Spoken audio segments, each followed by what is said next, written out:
नमस्कार दर्शकों, मैं हूं नाविका कुमार और आप जुड़ रहे हैं मेरे साथ सवाल पब्लिक का शो पर टारगेट बड़ा, समय कम के बावजूद ये मीटिंग पर मीटिंग, ये गोष्ठियों पर जो फैसले हो रहे हैं, इन पर सबकी नजर टिकी है। लेकिन पहलगाम हमले के बाद भारत के सेंटिमेंट्स हैं, कब तक बोझ संभाला जाए, युद्ध कहां तक टाला जाए, तू भी राणा का वंशज फेंक जहां तक भाला जाए। ये इस वक्त पूरी हमारी सेनाओं की तैयारी है, एक एक हिंदुस्तानी की तैयारी है, एक एक भारतीय चाह रहा है। युद्ध होगा या क्या मुझे नहीं पता, लेकिन पहलगाम पर कल्पना से बड़ी सजा देने के प्रधानमंत्री नरेंद्र मोदी के वादे का वार्म अप जरूर देखा जा रहा है। यूएन में भारत ने पाकिस्तान की ठीक ठाक बेइज्जती की, जिसके वो लायक भी है। भारत ने पाकिस्तान को रोग स्टेट फ्यूलिंग ग्लोबल टेररिज्म, जिसका मोटे तौर पर मैं अनुवाद करती हूं ग्लोबल आतंकवाद को बढ़ा रहा रावण राष्ट्र, ये कहा है यूएन में जाकर भारत ने पाकिस्तान को। यूएन में victims of terrorism association network के लॉन्च पर पाकिस्तानी प्रोपेगेंडा पर राइट टू रिप्लाई के तहत यूएन में भारतीय प्रतिनिधि योजना पटेल ने कहा कि पाकिस्तान के रक्षा मंत्री ख्वाजा आसिफ तो खुद आतंकवाद फैलाने की बात कबूल कर रहे हैं, और ये कबूल स्काई न्यूज एक ब्रिटिश चैनल पर उन्होंने किया कुछ ही दिन पहले। इस बीच कांग्रेस ने मोदी सरकार से मांग की है कि पाकिस्तान को आईएमएफ का कर्ज मिलने से रोका जाए। पाकिस्तान के लिए $1.5 बिलियन के कर्ज को लेकर आईएमएफ की 9 मई को बड़ी बैठक है। पाकिस्तान को दोबारा एफएटीएफ के ग्रे लिस्ट में डालने का प्रयास करने की मांग भी हो रही है। सवाल पब्लिक का है कि क्या भारत के संकल्प पर पाकिस्तान के पास गीदड़ भभकियों के अलावा भी कुछ है? चीन ने ग्वादर के असनी एयरफील्ड पर F-16 ब्लॉक 52+ लड़ाकू दस्ते तैनात किए हैं। स्वात स्कूर्द में भी जो PAF यानी कि पाकिस्तान एयरफोर्स के लड़ाकू विमानों की तैनाती है की खबरें हैं, वो सब भारत बहुत नजदीकी से देख रहा है। यानी पाकिस्तान जहां पर चीन को सब कुछ सौंप चुका है, वहां से वो दम मारने वाला हुक्का भरने की कोशिश कर रहा है। पाकिस्तान जिसकी सेना की ताकत चीन जैसे देशों के उधार या दया पर निर्भर है, या अब्दुल कादिर जैसे बदनाम वैज्ञानिकों की चोरी चकारी से तैयार न्यूक्लियर क्षमता के भरोसे है? क्या असीम मुनीर की ये तंबू आर्मी जल थल नभ चीरने वाले भारतीय सेनाओं के रणबांकुरों के से भिड़ेगी? ये सवाल आज पब्लिक पूछ रही है, लेकिन बहस से पहले ये fact sheet. There a very vivid possibility that we can have war in next day 2 or 3 or 4.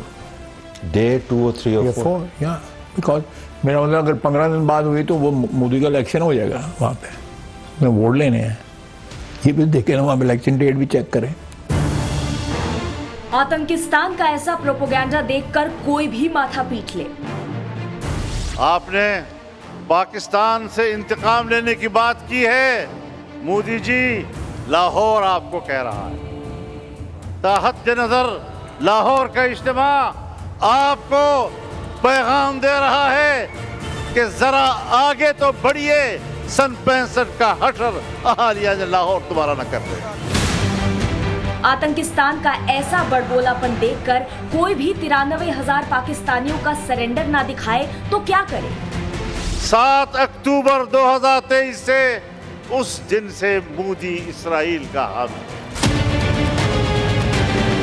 हवा फुलाने वाली बातों के बीच ग्वादर, स्कर्दू और स्वात में पाकिस्तानी एयरफोर्स की तैनाती चीनियों के कंधे पर सिर रखकर छटपटाने की कोशिश से ज्यादा कुछ नहीं।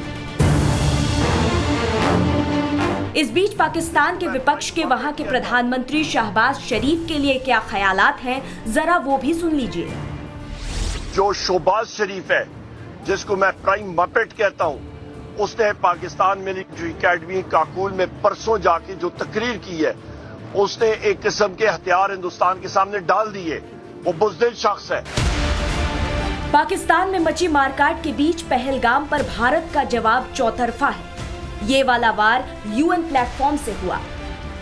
The whole world has heard Pakistan's Defense Minister Khwaja Asif admitting and confessing Pakistan's history of supporting, training and funding terrorist organizations in a recent television interview. This open confession surprises no one and exposes Pakistan as a rogue state fueling global terrorism and destabilizing the region. The world can no longer turn a blind eye.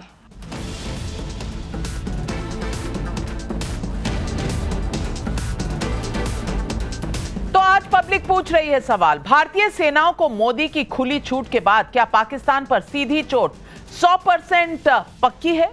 रक्षा मंत्री NSA, chief of defence staff और सेनाध्यक्षों के साथ प्रधानमंत्री मोदी की बैठक के बाद क्या फाइनल काउंटडाउन शुरू हो गया? यूएन में पाकिस्तान को आईना दिखाने के बाद क्या भारत अब आईएमएफ और एफएटीएफ में पाकिस्तान को बेनकाब करेगा? क्या चीन के दम पर भारत से भिड़ने की पाकिस्तानी सेना की कोशिश का कोई जमीनी असर होगा?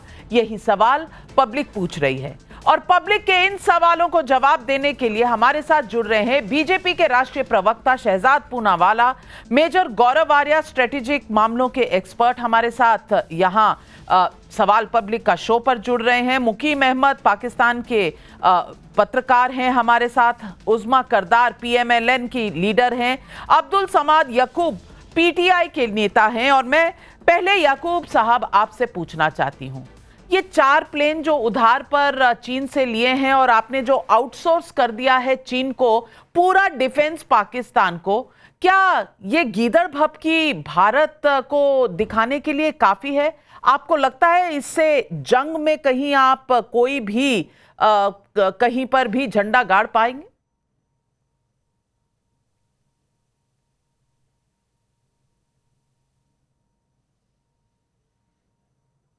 अपना अनम्यूट कर लीजिए माइक। इस तरह के देखें, जंगों के फैसले जो होते हैं ना, वो जंगों के अंदर होते हैं, जंगों के मैदान में होते हैं। इस तरह के बैठ के क्वेश्चंस करके कि जी 4 उधार के जहाज दे दिए, फलां कर दिए, इस तरह का प्रोपागेंडा करके वो आपको सूट नहीं करता। कम से कम एटलीस्ट जो है ना, मैं जितना रिगार्ड करता हूँ आपका, आप जैसी सीनियर जर्नलिस्ट का, तो मेरा ख्याल है कि सवाल में कोई अगर वजन होना चाहिए तो ज्यादा बेहतर है, बजाय इसके कि अगर आप यहाँ पे टीवी पे बैठ के अगर आपने हमें धमकियां देनी है या पेपर पे बैठ के जंग लड़नी है, या अगर आपने मिलिटरली कोई कंपैरिजन करना है कि जिसमें बैठ के आप कहेंगे जी मेरे पास इतने रफेल हैं और इतनी मेरे पास जो है ना वो गन्स और आर्टिलरी है, तो फिर आप टीवी पे बैठ के ही फैसला कर दे और अनाउंस कर दें कि जी आप जीत चुके हुए हैं जंग। जंगें ऐसे नहीं हुआ करती। जंगों के लिए ये मेजर गौरव आर्या साहब आपको बताएंगे कि जंगें कैसे हुआ करती हैं। तो लिहाजा जो है वो टीवी पर गीदड़ बबकियां तो टीवी पर आपकी चल सकती हैं, और वॉर हिस्टेरिया और वॉर मॉन्गरिंग जो है जो आप लोग कर रहे हैं इस वक्त, मुझे बड़ा अफसोस होता है कि मतलब आप एक एनवायरनमेंट क्रिएट कर रहे हैं कि जंग जो है उसको ग्लोरीफाई कर रहे हैं, आप वॉर को ग्लोरीफाई तो करके आपको लगता है कि आप हमारे 28 लोग मारकर चले जाएंगे और यहाँ हम पलके बिछाए बैठे होंगे? और जो आपके डिफेंस मिनिस्टर कह चुके हैं कि वो किस तरह से टेरर फैक्ट्री चलाते हैं, वो आज दुनिया ने सुन लिया है। यूनाइटेड नेशंस में आप जितनी बार जाते हैं वहां गुहार लगाते हैं, आज उसका भी जवाब आ गया है। लेकिन गौरव आर्या को आपने माना कि वो समझाएंगे जंग कैसे होती है, तो गौरव आर्या जी आज समझा ही दीजिए कि यहां धमकियां दे कौन रहा है और जंग होती कैसे है?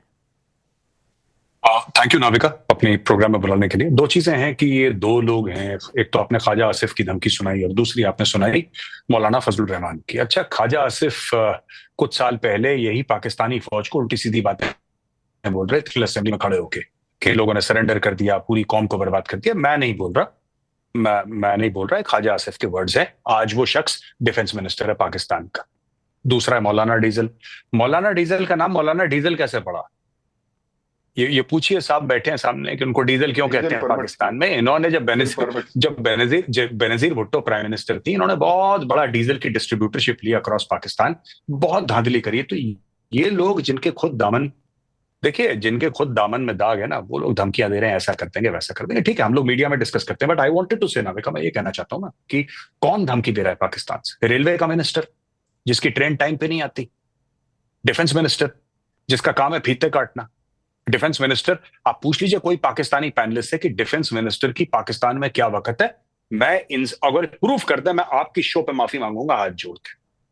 Defence minister is nobody in Pakistan, उसकी कोई वैल्यू नहीं है डिफेंस मिनिस्टर की।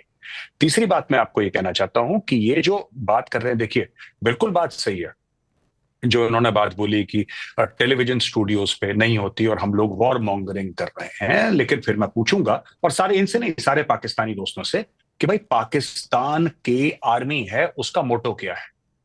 पाकिस्तान की फौज का मोटो है ईमान तकवा जिहाद फी सबिलिल्लाह। जिहाद किसके खिलाफ? काफिर के खिलाफ, राइट? तो उनके लिए जिहाद ठीक है, लेकिन हम अगर टेलीविजन स्टूडियो में नाविका कुमार ये बोलते हैं कि हम पाकिस्तान से इस तरीके से प्रतिशोध होगा या बदला होगा, तो फिर Navika Kumar obviously is not a professional journalist, वो गलती कर रही है, उनको नहीं बोलना चाहिए। पाकिस्तान गर्दन काट दे 4-5 लोगों की, 15-20 लोगों की, कोई दिक्कत नहीं, घर की बात है, right? But if we respond even in the television studio, we are somehow wrong. Pakistan से जो लोग ये सब बातें बोल रहे हैं नाविका, आप उनकी प्रोफाइल चेक करें। क्या आसिम मुनीर ने एक धमकी दी? एक धमकी, सिर्फ ये बोला कि हाँ हमें पता है कि हम अपने वतन की रखवाली कैसे करेंगे। इसके अलावा क्या आसिम मुनीर ने ये बोला कि मैं न्यूक्लियर मार दूंगा? कुछ नहीं बोला किसी जनरल ने, ना किसी एडमिरल ने, ना किसी एयर मार्शल ने। एक कमेंट बता दीजिए आप। नहीं, सब के सब, ये कोई रेल मिनिस्टर, कोई खाद्य मंत्री, कोई पाका मंत्री, कोई बिजली का मंत्री, ये सब धमकियां दे रहे हैं न्यूक्लियर की। और आज की तारीख में मैं बताता हूं क्यों। आखिरी आई जस्ट टेक 30 सेकंड्स, मैं आपको यह बताता हूं कि पाकिस्तान क्यों बैकफुट में है। पाकिस्तान बैकफुट में इसलिए भी है कि ठीक है, इंडियन आर्म फोर्सेस बहुत ज्यादा हैं और ज्यादा पैसा है, ज्यादा हथियार हैं, तादाद में बढ़ी है, ये सब ठीक है। लेकिन ऐसा नहीं है कि हर समय जो तादाद में बड़ा रहता है वही भारी पड़ता है, ऐसी बात नहीं है। इशू ये है कि पाकिस्तान में लीडरशिप नहीं है। शहबाज शरीफ को किसी ने इलेक्ट नहीं करा और उसको अपॉइंट करने वाला आर्मी चीफ है, और जो लोगों का फेवरेट है वो जेल में है। ठीक है जी, तो जिस कौम में लीडर ही ना हो, अभी जिस कौम का लीडर ना हो, वो क्या लड़ेगी? Without leader you can't fight, you can't fight. ये तो आप मानेंगे याकूब साहब, ये तो आप मानेंगे कि लीडर जो एक्चुअली पॉपुलर है वो जेल में है। इसी तरह से पाकिस्तान चलता है। और आपके वजीर आजम जो है वो तो कह रहे हैं कि कल परसों तरसों कभी भी हो सकती है भारत की तरफ से हमारे ऊपर चढ़ाई। अब कहीं ना कहीं खौफ तो है। देखिए, जो लास्ट पॉइंट मेजर साहब ने आइडेंटिफाई किया ना, ये सबसे बड़ा प्रॉब्लम है इस वक्त पाकिस्तान का, जो मैं एडमिट करता हूं कि इस वक्त जो लीडरशिप क्राइसिस है, द प्रॉब्लम है इसके, जो इस वक्त एक आम आदमी है वो समहाउ ये बिलीव करता है कि जितनी कौम इस वक्त डिवाइडेड है, नेशन जितनी डिवाइडेड इस टाइम हुई है, इससे पहले कभी डिवाइड नहीं हुई। और ये इतने बेवकूफ हैं, इतने स्टूपिड है कि अगर इनको चाहिए था कि ये कॉन्फिडेंस बिल्डिंग के लिए और ये एक ट्रस्ट गेन के लिए कि अगर इस वक्त वो ये तो काउंट डाउन स्टार्ट कर दिया है कि डिफेंस मिनिस्टर कह रहा है कि 2 दिन बाद 3 दिन बाद इंडिया अटैक कर देगा, लेकिन आप एक पॉपुलर लीडर को एपीसी कॉल करके आप उसको बुलाए और आप एक पब्लिक का ट्रस्ट गेन करें। तो आप मान रहे हैं ना कि पाकिस्तान में कोई लीडर नहीं है। आप ये भी मांग रहे हैं कि पाकिस्तान बहुत डिवाइडेड है। आप ये भी मान रहे हैं कि पाकिस्तान में जो हुकूमत है वो कहीं ना कहीं, आपने जो इस्तेमाल किया शब्द अगर मैं इस्तेमाल करूं तो आपको आग लग जाएगी। आप कहेंगे कि मेरी सीनियरिटी के बावजूद मैं ऐसी भाषा यूज कर रही हूं। लेकिन उस्मा करदार, इस सवाल का जवाब याकूब साहब को तो आप दे सकती हैं, आपको देना भी चाहिए कि आपकी कौम में पैसे हैं नहीं, लोन आपको चाहिए आईएमएफ से, यूएन में आपकी जो आज फजीहत हुई है वो अलग है, और दुनिया में जो आपकी टेरर फैक्ट्री का दिखा दिया है पूरा कारनामा आपके डिफेंस मिनिस्टर ने, वो भी आपको बेनकाब कर चुका है। अब बताइए, अनपॉपुलर लीडर जिसे अपॉइंट आर्मी चीफ करते हैं वो कितना को लड़ लेंगे भारत के साथ?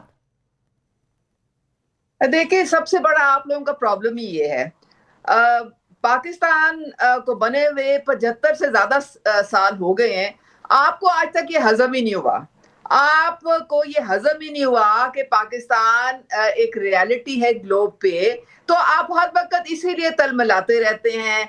आपको ये भी नहीं हजम होता कि दुनिया की 5th लार्जेस्ट स्टैंडिंग आर्मी बेहतरीन है पाकिस्तान की, बेहतरीन हमारी इंटेलिजेंस की एजेंसीज हैं, ये भी आपको हजम नहीं होता। इसलिए आप हर वक्त फ्रस्ट्रेट रहते हैं, हर वक्त आपको प्रॉब्लम रहता है। टॉप 10 में नहीं है, थोड़े फैक्ट्स के साथ आपके रिश्ते थोड़े कमजोर हैं। सिर्फ एक फैक्ट सही बोला आपके डिफेंस मिनिस्टर ने, वो फैक्ट था कि आप टेररिज्म एक्सपोर्ट करते हैं और आपका कोई एक्सपोर्ट है नहीं। आपकी इकोनॉमी मुझे लगता है 90 नंबर पर होगी और कटोरा आपका हमेशा तैयार रहता है। आप मुझे समझा रही है 5वें नंबर की इनकी अगर आर्मी है तो गौरव आर्या आज मैं मुझे लगता है कि जनरल नाविका कुमार बन जाऊंगी। हमें पूरी तरह नहीं, मैं एक बात बताता हूँ, इन्होंने बिल्कुल ठीक बोला कि 5वें नंबर की आर्मी है, लेकिन मैडम को हमें एक बात और बतानी चाहिए कि 5वें नंबर की आर्मी तब अच्छी लगती है जब आपकी 5वें नंबर की इकोनॉमी हो।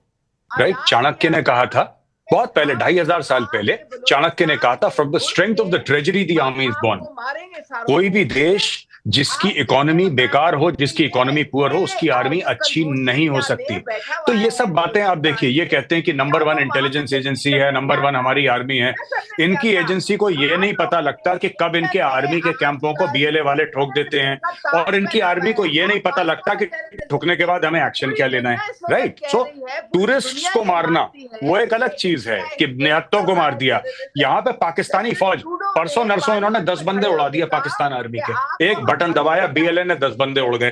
तो ये मैडम जिसकी दुहाई दे रही है, मैडम आप जिसकी दुहाई दे रही है कि पाकिस्तानी आर्मी, वो पाकिस्तानी आर्मी रिजाइन कर रही है, अफसर छोड़कर जा रहे हैं, हाथ जोड़ रहे हैं अफसर, कह रहे हैं कि हमें माफ करो, माफी दे दो, हम घर जा रहे हैं। बीएलए मारती है, अभी तो इंडिया ने शुरू नहीं करा मैडम, बीएलए मारती है, तहरीक तालिबान पाकिस्तान पकड़ के ले जाती है। नाविका आपको पता है, इनके लोगों को पकड़ के ले जाती है, किडनैप करके ले जाती है बीएलए।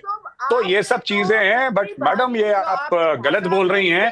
5th लार्जेस्ट आर्मी, आपकी जो भी 5th लार्जेस्ट आर्मी हो, आपकी 5th लार्जेस्ट आर्मी जरूर होगी मैडम, लेकिन वो आर्मी उसी को शोभा देती है जिसकी इकोनॉमी हो। उस्मा करदार जी, थोड़ा सांस ले लीजिए, थोड़ा पानी पी लीजिए।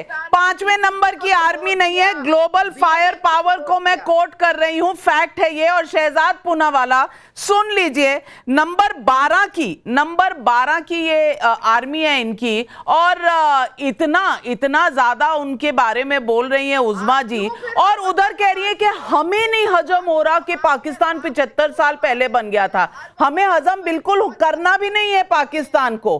पाकिस्तान एक ही चीज में नंबर 1 है, क्योंकि उन्होंने सबसे बड़ा कटोरा रखा हुआ है जिसमें वो लोगों से लोन मांगने जाते हैं। सिर्फ एक चीज में नंबर 1 है, और कह रही है हमें हजम नहीं हो रहा। शहजाद पूनावाला, याकूब भाई की बात इन्होंने सुनी नहीं, जो कह रहे हैं पाकिस्तान का बेड़ा गर्क किया हुआ है इस वक्त, आर्मी अपॉइंट करती है इनका प्राइम मिनिस्टर, और उस्मा जी बड़ी बड़ी फर्राटेदार चीजें बता रही हैं पाकिस्तान की। इंफॉर्मेशन जो है ना टोटल 0/0 है।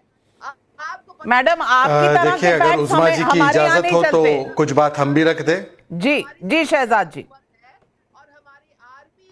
एको आ रहा है, इस एको को करेक्ट कर दे। देखिए, अभी यहाँ पे बात हो रही थी कि पाकिस्तान के लीडर गड़बड़ है। एक्चुअली पाकिस्तान में लीडर नहीं, पाकिस्तान में डीलर है, और इन्होंने डीलिंग की है दीन, धमकी और धोखेबाजी की। केवल दीन, धमकी और धोखेबाजी की इन्होंने डीलिंग की है। अब ये जो यहां पर धमकी की बात कर रहे हैं, आए दिन इनके लोग धमकी देते हैं, हमारे पास न्यूक्लियर बॉम्ब है, हमारे पास 100 ग्राम का है, हमारे पास 200 ग्राम का है।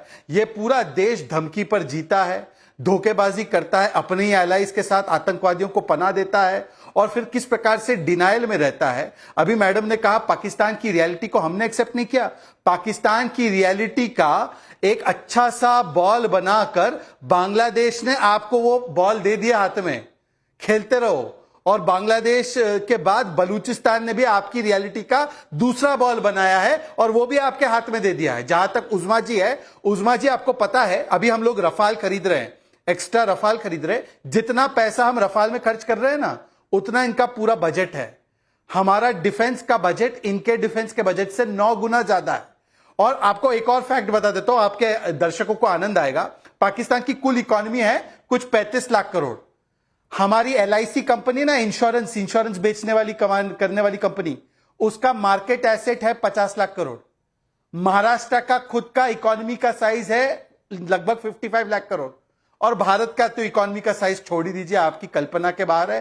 पर कल्पना के बाहर एक्शन भी होने वाला है। इसीलिए जनरल मुनीर कहां हैं, इसीलिए शहबाज शरीफ अस्पताल में हैं, इसीलिए पाकिस्तान के जो एक के बाद एक रेजिग्नेशन हो रहे हैं आर्म फोर्सेस में, इसीलिए आज ऑफिसर से लेकर सोल्जर्स कह रहे हैं हमें नहीं लड़ना है।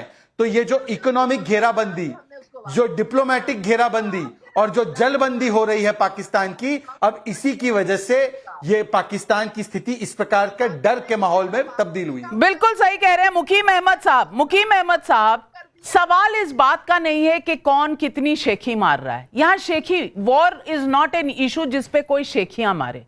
लेकिन आप मुझे बताइए, the worst kept secret of Pakistan जो था कि वो आतंक एक्सपोर्ट करता है, वो तो कबूलनामा आपके डिफेंस मिनिस्टर ने दे दिया, अब वो सारी दुनिया ने सुन लिया।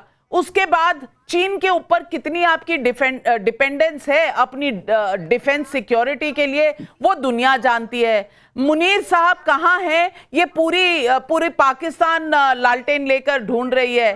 शहबाज शरीफ अस्पताल में है, शहजाद जी बता रहे हैं।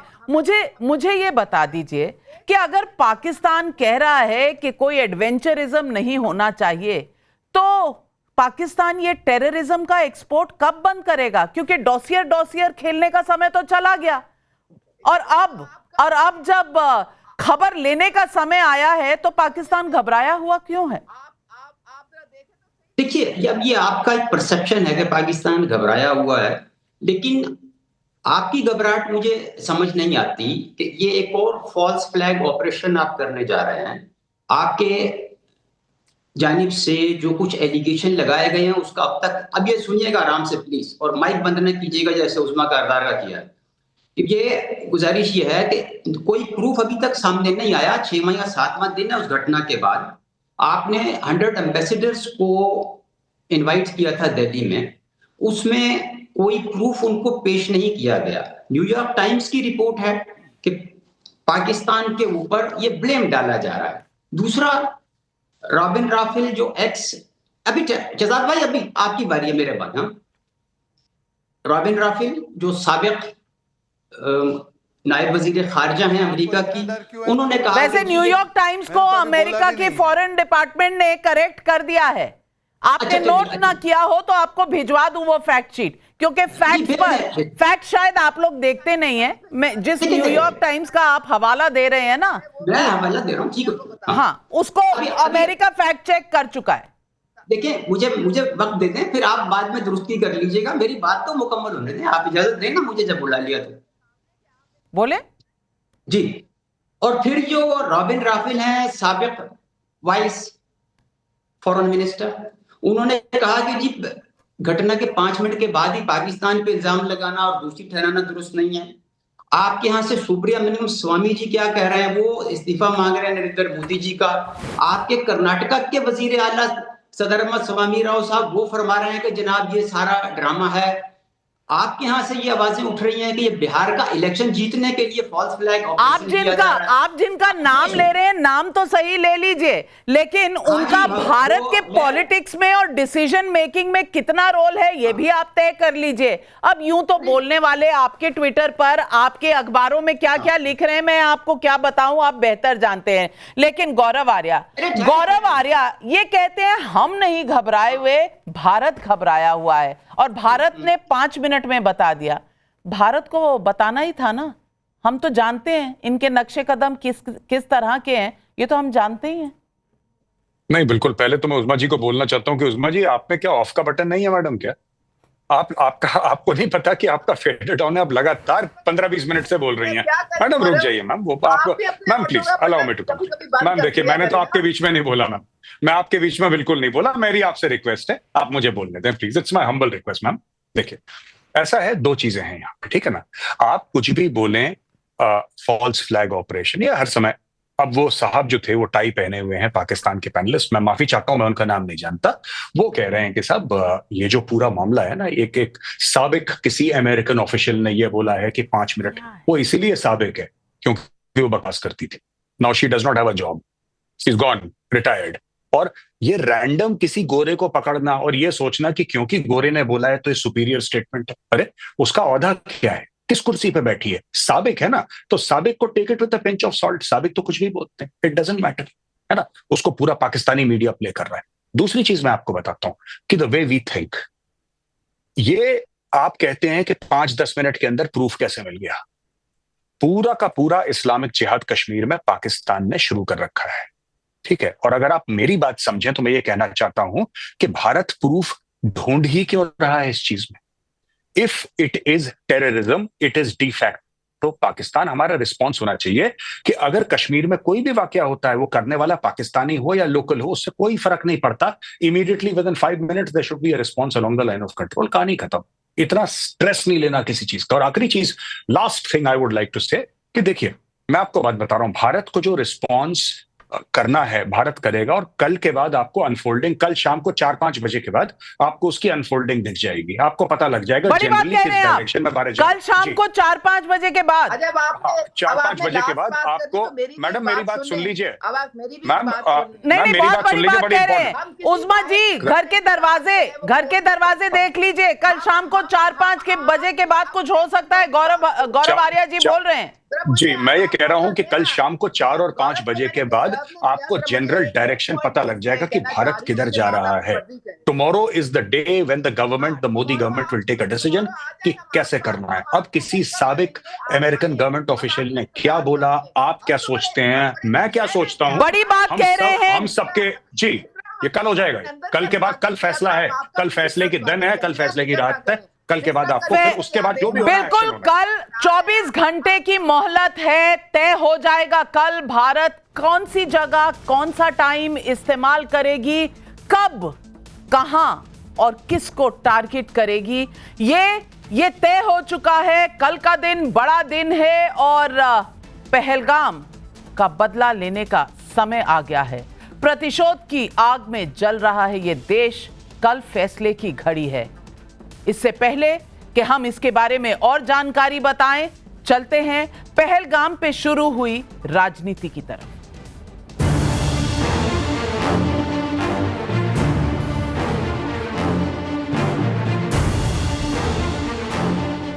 प्रधानमंत्री कहां चले गए?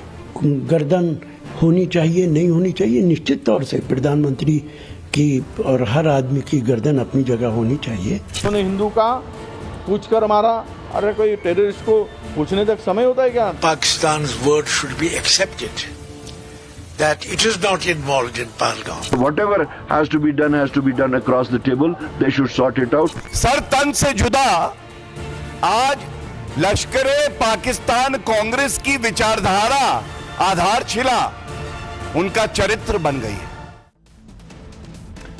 बीजेपी ने आज कांग्रेस के एक्स हैंडल पर छपे मीम को मुद्दा बना दिया है। कांग्रेस के मीम में सिर्फ धड़ से पांव तक कपड़े दिख रहे हैं, सिर नहीं है, जिस पर लिखा था जिम्मेदारी के समय गायब। बीजेपी ने इसकी प्रतिक्रिया में कहा कि यह लश्करे पाकिस्तान कांग्रेस है। उधर घिर गई कांग्रेस के नेताओं ने राहुल गांधी और मल्लिकार्जुन खड़गे ने प्रधानमंत्री को चिट्ठियां लिखकर संसद का विशेष सत्र बुलाने की मांग की है। सवाल पब्लिक का है कि पहलगाम पर क्या राजनीति का कॉमन सेंस गायब है? यही सवाल आज पब्लिक भी पूछ रही है। और इस डिबेट पे हमारे साथ शहजाद पूनावाला और मेजर गौरव आर्या के साथ जुड़ रहे हैं विवेक श्रीवास्तव, राजनीतिक विशेषज्ञ, फराज किदवाई, समाजवादी पार्टी के प्रवक्ता। लेकिन पहला सवाल कांग्रेस के नेता अजय वर्मा जी को जाता है। अजय वर्मा जी, पाकिस्तान को क्या कहें अगर देश की सबसे बड़ी ऑपोजिशन की पार्टी कांग्रेस पार्टी इस देश में प्रधानमंत्री का सर कलम कर रही हो? एक तरफ आप कहते हैं कि हम सरकार के साथ खड़े हैं, वो जो भी पहलगाम के मसले पर डिसीजन लेगी आप उसको सपोर्ट करेंगे, और दूसरी तरफ सर कलम कर रहे हैं अपने ही देश के प्रधानमंत्री का। ये आपकी राष्ट्रवाद जो तस्वीर है, ये आप देश को दिखाना चाह रहे हैं? जी नहीं, ये अपनी अपनी सोच है कि इसको आदमी किस नजरिए से ले रहा है। नरेंद्र मोदी जी जब मुख्यमंत्री थे तो देश की सरकार से सवाल कर रहे थे, अगर वो गलत है तो हम भी गलत हो जाएंगे। सवाल करना अगर गलत है तो हम देश में सवाल करना नहीं छोड़ेंगे। सीमाओं की जिम्मेदारी थी, सीमा केंद्र सरकार के अंडर आती हैं, आतंकवादी घुस कैसे गए? मैडम, ये सवाल बहुत जरूरी है। देश के लोग पूछना चाहते हैं कि बिहार की रैली करने 13,000 करोड़ का पैकेज देने प्रधानमंत्री नीतीश कुमार के साथ बैठकर वहां डिस्कशंस कर रहे थे और पैकेज बांट रहे थे, और उधर उनकी शव जो भेजे गए, जो लोग मारे गए थे आतंकवादियों ने, 150 से 200 किलोमीटर का एरिया था बॉर्डर से, और पहलगांव का अंदर घुस कैसे आए आधुनिक असलों के साथ? यह सवाल का जवाब नहीं मिला। इस सवाल का जवाब नहीं मिला कि वहां आर्मी क्यों नहीं थी। इस सवाल का जवाब नहीं मिला कि अब तक इतने दिन हो गए हैं, आतंकवादी कहां हैं, पकड़े क्यों नहीं गए, मारे क्यों नहीं गए। हां, देश के इस मित्र मीडिया के चैनल पर यह जरूर दिखाया जा रहा है, नेस्त नाबूद कर देंगे, उड़ा देंगे, तोड़ देंगे, तोड़ दिया है, युद्ध हार गए हैं, इस्तीफा दे दिए हैं, बंकर में छुप गए हैं, पाकिस्तान से भाग गए हैं। अजय वर्मा जी, आपके सारे सवाल जायज हो सकते हैं, लेकिन देश के प्रधानमंत्री का गला कलम करना, वो भी उसी एक्शन में जो पाकिस्तानी लंदन में दिखा रहे थे, ये कहां तक सही है? इसकी कौन एक्सप्लेनेशन देगा? और आपका हर एक वाक्य वहां पाकिस्तान में रिपीट होता है। आपको यह सोचकर शर्म नहीं आती? मुझे आती है कि हमारे देश ने जो इस तरह की चीजें उठा के देखी हैं, वो पाकिस्तान दोहराता है। शहजाद पूनावाला, इस देश के पार्टियां इस तरह का क्या राजनीति करने का लाइसेंस रखती हैं? हिंदू मुस्लिम, पाकिस्तान, हिंदुस्तान, कब्रिस्तान, शमशान, केवल यही काम रह गया इस भारतीय जनता अजय वर्मा ने अपनी बात रख दी है। मुझे लगता है कि अब मैं अपनी बात ठीक से रख पाऊं। बिल्कुल, आप अपनी बात रखिए। अजय वर्मा जी, जो मरे थे, जिन्हें मारा गया था, वो भी हिंदू थे।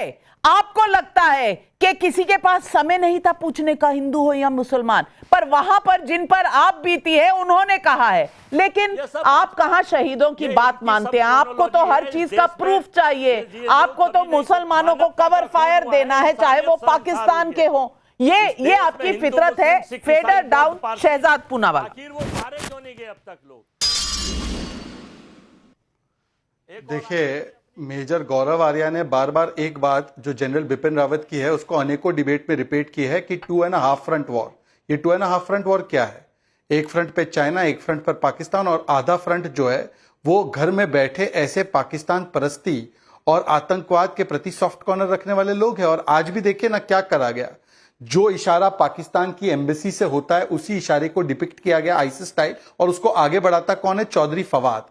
उसके बाद जब 24 घंटे पहले जयराम रमेश ने बोला कि हमारा अधिकृत स्टैंड आ चुका है और कोई भी और स्टैंड जो है वो व्यक्तिगत स्टैंड है और हम उससे इत्तेफाक नहीं रखते। दिनेश गुंडूराव का आज का बयान है कि पुलवामा लोकसभा के लिए कराया गया है और पहलगाम बिहार के लिए, मतलब कि क्लीन चिट टू पाकिस्तान।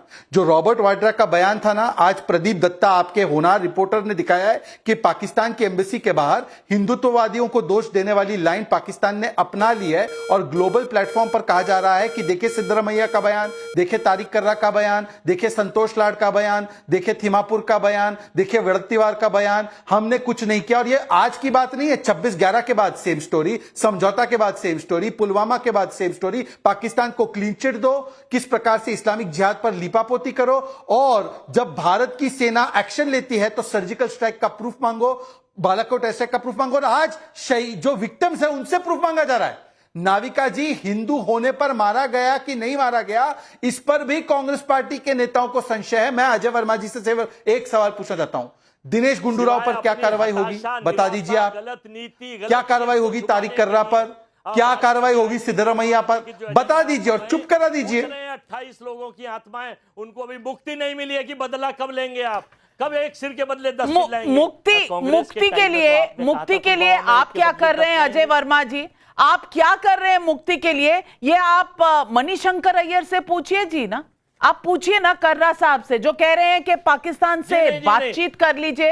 और फराज भाई, मैं आपसे पूछना चाहती हूं, मैं मानती हूं कि इस देश में जो विपक्ष है उसे सवाल पूछने का पूरा इख्तियार है, पूरा हक है, सवाल पूछने चाहिए, लेकिन क्या टाइमिंग नहीं सोचनी चाहिए सवालों की कब होनी चाहिए? ऑल पार्टी मीटिंग पर जब आप एक आश्वासन देकर आए हैं कि सरकार के साथ पूरा विपक्ष, सारी राजनीतिक दल खड़े हुए हैं, तो फिर 7 दिन में क्या बदल गया जो सवालों पे सवाल शुरू हो गए? सवालों के अलावा जिस तरह के बयान आ रहे हैं जो बार बार पाकिस्तान अपने उनके मंत्री ट्वीट कर रहे हैं, उनके फॉर्मर मंत्री ट्वीट कर रहे हैं और उसको बना रहे हैं कि देखिए भारत में कितनी डिवीजन है आपस में, देखिए भारत में उनकी ही ऑपोजिशन पार्टी कह रही है कि हमारे पाकिस्तान के लोग अंदर नहीं आए थे। मैं पूछना चाहती हूं, ये बचकाना हरकत नहीं है, वो भी ऐसे वक्त जब हर किसी को प्रतिशोध की आग में जलना पड़ रहा है, पाकिस्तान से हिसाब चुकाने का समय तय करना है, उस वक्त इस तरह की बातें।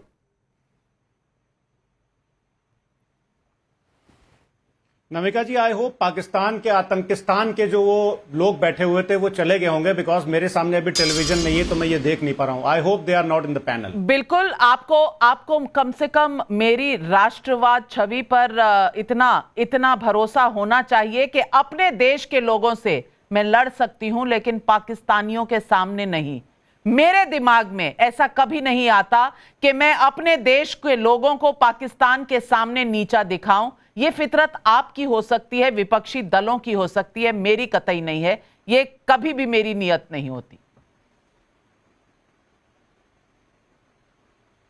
नहीं नविका जी, देखिए आप इसको डिफरेंट उसमें ले गई, बिकॉज मेरे सामने टेलीविजन नहीं था और मैं चाहता नहीं था कि आतंकिस्तानियों के सामने हम और आप या मैं और शहजाद पूनावाला कोई डिबेट करें। लेकिन मुझे सख्त तकलीफ हुई जब आपने मुझे बोला कि यह फितरत आपकी हो सकती है। नविका जी, मैं ये श्योर हूं कि ना ये मेरी फितरत हो सकती है, ना आपकी हो सकती है, ना शहजाद पूनावाला की हो सकती है। पूरे भारत में सब लोगों की फितरत एक है कि आतंकिस्तान का सर कुचल दो। आपने कांग्रेस का नाम नहीं लिया, मुझे लगता है सही किया। ला करके क्रिकेट खेलो। सुनिए, नहीं देखिए, नहीं देखिए नविका जी, ये सब मत करिए, ये ठीक नहीं लगता है। देश इस टाइम बहुत मुश्किल घड़ी पर खड़ा हुआ है और कांग्रेस जो है, कांग्रेस वो पार्टी है इनकी वो नेता थी श्रीमती इंदिरा गांधी जी, जिन्होंने पाकिस्तान के 2 टुकड़े कर दिए थे। तो प्लीज इस टाइम आप ये सब गेम मत खेलिए। पूरे भारत के लोग, सब लोग एक साथ खड़े हुए और मैं फिर से आपत्ति जताता हूं जो आपने डायरेक्ट मुझसे बोला कि आपकी वो नियत हो सकती है। खैर चलिए आगे बढ़िए। देखिए अभी आपने क्या बोला नविका जी कि ऐसे मौके पर यह सब बयान ठीक नहीं है। मैं मानता हूं कि ठीक नहीं है, तो जरा से शहजाद पूनावाला जी को बोल दिए कि निशिकांत दुबे को भी बता दें कि जो बोलते हैं कि इस देश में जो गृह युद्ध हो रहे हैं या जो धार्मिक युद्ध हो रहे हैं वो सुप्रीम कोर्ट की वजह से हो रहे हैं और सीजीआई की वजह से हो रहे हैं। यहां पर एक डिफेंस एक्सपर्ट बैठे हुए हैं, since I am not sitting in front of the television, तो मैं उनका नाम नहीं देख पा रहा हूं। उनसे पूछिएगा कि क्या इसके रिपरकशंस क्या होते हैं, क्या ये इंटरनेशनल मीडिया में नहीं जाता है। नविका जी, इस समय में, इस दुश्वारी के समय में निशिकांत दुबे जी का भी जरा से वो बयान की आप याद कर लीजिएगा, अभी जो लेटेस्ट दिया है, जिसमें उन्होंने कहा कि 5 लाख पाकिस्तानी लड़कियां भारत में आकर के शादी कर लेती हैं। अरे भाई, 5 लाख पाकिस्तानी लड़कियां आतंकिस्तान से यहां पर आकर के चली आती हैं और भारतीय जनता पार्टी की सरकार होती है पिछले 11 साल में और किसी को पता भी नहीं चलता है। ये तो बहुत बड़ा आपका फेलियर है। दूसरी बात मैं कहना चाहता हूं, मुद्दे पर आ जाइए नविका जी। देखिए प्रधानमंत्री जी जब प्रधानमंत्री नहीं थे, शहजाद पूनावाला, टाटा आपको जनता को कर दीजिएगा। जनता आपको जल्दी ही टाटा करेगी कि जिस तरह से भारत के जो आज आपने 28 लोगों की जो हत्या हुई है, जिन माताओं और बहनों के सिंदूर चले गए हैं, जनता आपको टाटा करेगी क्योंकि आप उनकी रक्षा नहीं कर पाए। खैर सुनिए, प्रधानमंत्री जी, नविका जी, जब प्रधानमंत्री जी नहीं थे तो उन्होंने क्या कहा था 26/11 के बाद कि समस्या सीमा पर नहीं है, समस्या दिल्ली में है एंड पॉलिसी पैरालिसिस का शिकार है मनमोहन सरकार। तो जरा से प्रधानमंत्री जी को भी बता दीजिएगा कि ऐसा वो क्यों बोलते थे। दूसरी बात मैं कहना चाहता हूं कि अक्टूबर 2016 में नविका जी जब पठानकोट पर हमला हुआ था, उसके बाद में उस टाइम के गृह मंत्री आदरणीय राजनाथ सिंह ने क्या कहा था, उन्होंने कहा था कि पाकिस्तान और इंडिया की जो आतंकिस्तान, सॉरी उसको पाकिस्तान कहना तो बिल्कुल नहीं सही है, आतंकिस्तान, मैं ये शब्द नहीं यूज कर सकता हूं, वो कुत्ते पाकिस्तानी, वो कुत्ते, तो आतंकिस्तान की सीमा हमारे भारत की सीमा फराज की दवाई जी। चलिए, आपने सवाल कई सारे उठा लिए हैं, समय कम है तो शहजाद को जवाब दूंगी, लेकिन एक पजल मेरी समझ में नहीं आया। आपके सामने तो टीवी नहीं था ना, आपको पता नहीं चल रहा था कि पाकिस्तानी बैठे हैं कि नहीं, लेकिन आपको गौरव आर्या भी दिख गए और शहजाद पूनावाला का टाटा भी दिख गया। अजीब है, पीसी सरकार के बाद आप एक अकेले मैजिशियन मुझे नजर आए। लेकिन शहजाद पूनावाला जवाब दीजिए, मैजिक हो रहा है यहाँ पर, जल्दी जवाब दीजिए फराज भाई को। देखिए ऐसा है, पाकिस्तानी हमको नहीं देख सकते हैं नविका जी, ऐसा है नाविका जी, एक एक करके बात रखते हैं, नाविका जी एक एक करके बात रखते हैं। आपने तो उसको एक्सपोज कर ही दिया, कितना झूठ बोलते हैं समाजवादी पार्टी के लोग। नाविका एक एक करके, क्योंकि जनता को समझ में नहीं आएगा मैं क्या बोल रहा हूं। आप बोले नाविका, आपने तो एक्सपोज कर ही दिया, परंतु चलिए कांग्रेस के चिन्ह को दिखाना मतलब टाटा होता है, तो कांग्रेस का चिन्ह टाटा का साइन है, ये बता रहे हैं, अच्छी बात है। मतलब कांग्रेस के चिन्ह को ही लोग अपनाकर उसी को टाटा करते जा रहे हैं। पर दूसरी बात, मैं सीरियस बात पर आना चाहता हूं। अभी देखिए यहां पर फराज भाई बार बार पाकिस्तान को आतंकिस्तान कह रहे हैं, अच्छी बात है, पर वहीं पर जब कांग्रेस के और समाजवादी पार्टी के नेता पाकिस्तान को क्लीन चिट दे रहे हैं, राम गोपाल यादव ने क्लीन चिट दिया कि आतंकियों की कोई ऐसी मंशा नहीं थी धर्म देखकर मारने की। सैफुद्दीन सोज ने बोला पाकिस्तान को ट्रस्ट करो। जिस प्रकार से बोला गया कि पाकिस्तान से बातचीत करो तारिक कर्रा का, उसके बारे में टाटा करने की कोई हैसियत है? करिए ना टाटा राम गोपाल यादव और कांग्रेस को। और ये वो पार्टी है जिसने धर्म देखकर मुस्लिम आतंकी छोड़े थे, तो कोर्ट ने इनको टाटा कर दिया था और बोला था कि ऐसे छोड़ोगे कल पद्मश्री दोगे।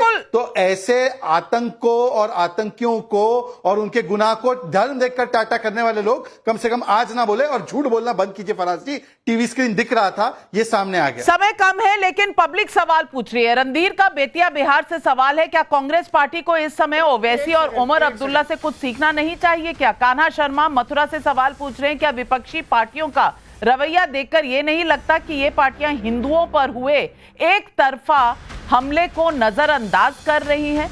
ये सवाल विवेक श्रीवास्तव, इसका जवाब दे दीजिए। सीधी सी बात है, जब तक डिबेट में शहजाद पूनावाला भाजपा के प्रवक्ता रोज कांग्रेस कम्युनिस्टों को, समाजवादी पार्टी को देशद्रोही बोलेंगे, कहेंगे हम चाइनीज एजेंट हैं, कहेंगे हम एंटी नेशनल है, हम बयानबाजी जरूर करेंगे। बहुत अच्छा ट्वीट डाला कांग्रेस पार्टी ने जिसमें सिर गायब है। प्रधानमंत्री चले गए थे इलेक्शन कैंपेनिंग में, बिल्कुल सटीक है, he should have remained in the nation and talked. और यहां पे जब पूरा foreign media including Voice of America, BBC, Russian television सब कह रहे हैं that where is the dossier of the proofs to be given by the Indian government, तो आप यहां पे कहते हैं बैठ करके अपने पाकिस्तानी काउंटर पार्ट को कि साहब ये तो बाय डिफेक्टो हमने अज्यूम कर लिया। ये जिस तरीके से मुल्क को चला रहे हैं, बाप रे बाप। थप्पड़ मार। विवेक श्रीवास्तव जी, आप कहां से आए हैं? कहां से आए हैं विवेक श्रीवास्तव जी? गौरव आर्य जी, मुझे समझ नहीं आ रहा, विवेक श्रीवास्तव जी कहां से आए हैं? चाइना से आए हैं, पाकिस्तान से आए हैं, रशिया से आए हैं? क्योंकि वहां की टीवी ज्यादा देख रहे हैं, यहाँ के कम। गौरव आर्य जी जवाब दीजिए। देखिए नाविका, ऐसा था कि जब 9/11 हुआ तो अमेरिका ने किसको प्रूफ दिया? जब कोई और आतंकी घटना होती है तो कौन से देश को प्रूफ देता है? क्या आपने कभी ओसामा बिन लादेन की बॉडी तक देखी? नहीं देखी। ले गए SEAL टीम 6 वाले, पानी में डाल दिया, पता नहीं लगा कहां गया। किसी ने एक सवाल नहीं पूछा। ये कोई दुनिया में कोई ऐसा प्रचलन नहीं और प्रूफ। सर मेरी विवेक जी, आपको तो बालाकोट का प्रूफ चाहिए, आपको सर्जिकल स्ट्राइक्स का प्रूफ चाहिए। आपको पता नहीं कि 100 राजदूतों को बुलाकर उनको टेक्निकल प्रूफ दिया गया है। लेकिन विवेक श्रीवास्तव, आपको अपने देश पर सवाल उठाना है, आपको सिर्फ अपने देश पर सवाल उठाना है, और यही सवाल पब्लिक भी पूछ रही है। हसीद मोदी मुंबई से पूछ रहे हैं, क्या पाकिस्तान का भूगोल कुछ दिनों में बदल जाएगा? लेकिन यह आपका सवाल नहीं होगा, आपको दर्द होगा पाकिस्तान के लिए। संजय मिश्रा भदोही से पूछ रहे हैं, भारत से हर युद्ध में हारने वाला पाकिस्तान क्यों हवा में इतना उड़ रहा है? अरे भाई, वो भी हवा में उड़ रहे हैं और कुछ हिंदुस्तानी भी। रामकुमार शर्मा करनाल से कह रहे हैं, भारत सरकार के पास अब मौका है POK वापस लेने का। क्या पाकिस्तान इसी बात से डर रहा है? और हमने एक सर्वे भी किया, क्या सिंधु का पाकर पाकिस्तान से मोदी ने आधी लड़ाई जीत ली है? 30,000 लोगों का सैंपल साइज। हाँ 70% लोग, ना कहते हैं 24%, कह नहीं सकते 6%। देश का मूड कहां है? हमारी विपक्षी दल कहां जा रहे हैं? सवाल सिर्फ इतना है कि सवाल पूछिए, सरकार से जरूर पूछिए, पर सर तन से जुदा करना क्या यह जरूरी है? कौन सी भाषा बोल रहे हैं, भारत की या पाकिस्तान की मदद में, जो पाकिस्तान रीट्वीट कर रहा है? ये सवाल आज पब्लिक पूछ रही है।